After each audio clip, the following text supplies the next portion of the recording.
Hello my friends, we are here again with a terrific Tuesday video series.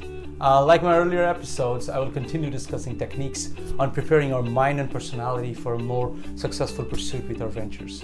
So today, I would like to explore the strength, weakness, opportunity, threat, or the SWOT framework, and not for business, but for our own personality and behavior assessment. We'll explore ways to find out if we, as founders or entrepreneurs, are prepared for the risk and the uncertainty associated with a new business venture.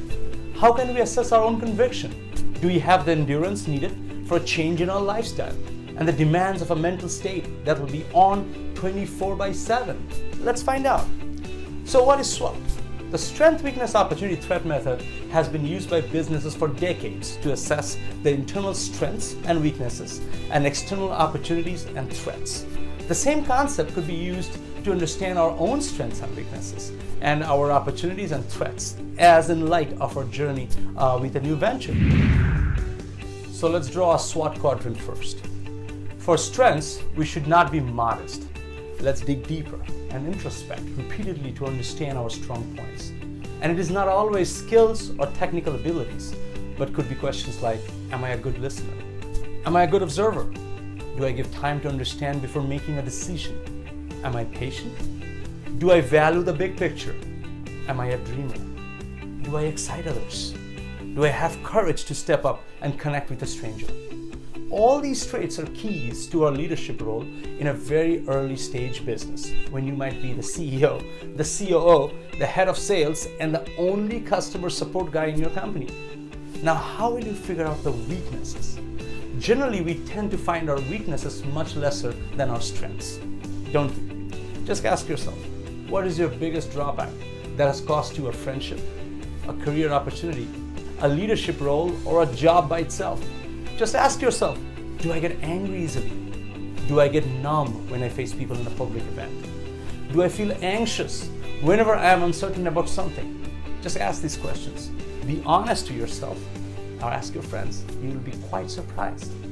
Now, strengths and weaknesses are our inner elements.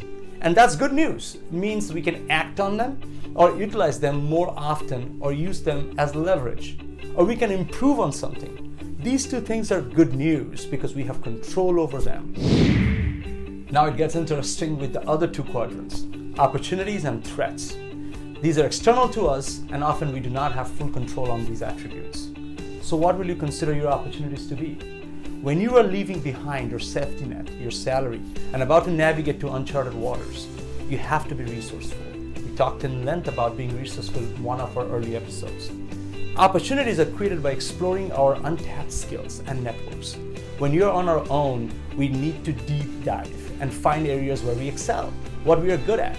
We need to reach out to our extended network and build new relationships. We have to identify people, tools, knowledge that will help our dream, our vision, and make it push forward. Maybe we have some domain knowledge that gives us the leverage. There could be a certain industry verticals where we focus first. Are there technologies that could advance our mission? Are there certain coaches that could improve our leadership elements? So these are the attributes of the opportunities that we always keep on looking out. And we find them and we identify them and use that in our benefit. And finally comes the evaluation of threats. These are external conditions that are often beyond our reach or control. But knowing about these conditions ahead of time gives you a better assessment of our roadmap. It allows you to plan and know how you drive your energy and effort to mitigate these conditions. There could be threats for a new venture that may require mitigation of personality traits that are often damaging for your new business. These threats could appear in several forms. What are your competition? What are the immediate limitations in going to market? What kinds of uncertainties are there in the market that you would need to tolerate? What the lack of resource, such as a product developer or a supplier or a distributor, limiting your ability to go to market? Are there legal complications or government regulations that might prevent you from going to market? Are there threats in form of prior relationships that may have a bearing on your mission, such as old co-founders, old investors, or even past employees? When you have a wholesome picture of a SWOT, whether it's the strength, the weakness, the opportunity, or the threat, you have a better perspective and clarity. Clarity gives you power and confidence. So keep working on SWOT, and the exercise will provide you answers beyond your expectations. It can lead to some magical introspection. I have tried that on myself, and I'm repeatedly doing it every day for new ventures, the ventures that I'm already on, and the businesses that I'm pursuing on a day-to-day basis. SWOT analysis gives me that clarity, that confidence, that visibility that allows me to make a decision in a much more prudent way. So please share your thoughts on your own SWOTs. If you have ever gone through the exercise, it's always beneficial to run your results with your mentors or advisors. Please feel free to share your thoughts over here too. We'd love to hear opinions. So let's go and do it and come back with some answers and questions itself.